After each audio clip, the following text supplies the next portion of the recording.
Di akalain na magkakakilala, isang liwata at poging binata. Sa oras ang naging dahilan, pagkakaibigan nila'y nabuksan. Alam naman natin ang nakaraan, kaya siya ay takot ng masaktan. Sa dami ng kanyang pinagdaanan, may darating pa ba upang punuan? Di akalain na madarama, makikilala ang magpapasaya. Isang kaibigan na makakasama, mga gusto nila'y magkapareha. Kahit saan ikaw ay sasamahan, magiging PA mo't pagsisilbihan. Siya si Fran, ikaw ang Joy. Fran Joy Love Team, maalaba apoy. At ngayon'y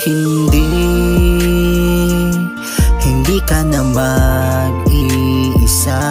Kayong dalawa ay magkakasama, kikilalanin ng isa't isa. Aasahan mo, hindi kanya iiwanan. Kaibigan na maaasahan, palagi ka na niya nasasamahan. Ang sayang isipin na hindi tulad ng dati na ngayong ika'y nandito na hindi muling mag-iisa. Bigla kang dumating nang sa oras di inaasahan.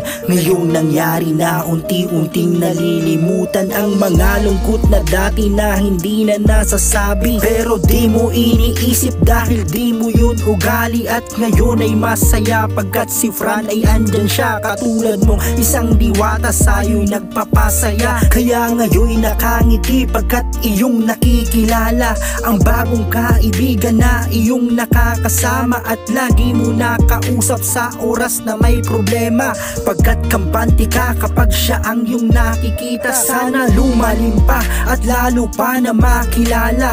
Tambalan na Fran Joy, sana tuloy-tuloy na, pagkat maraming susuporta, maraming kinikilig.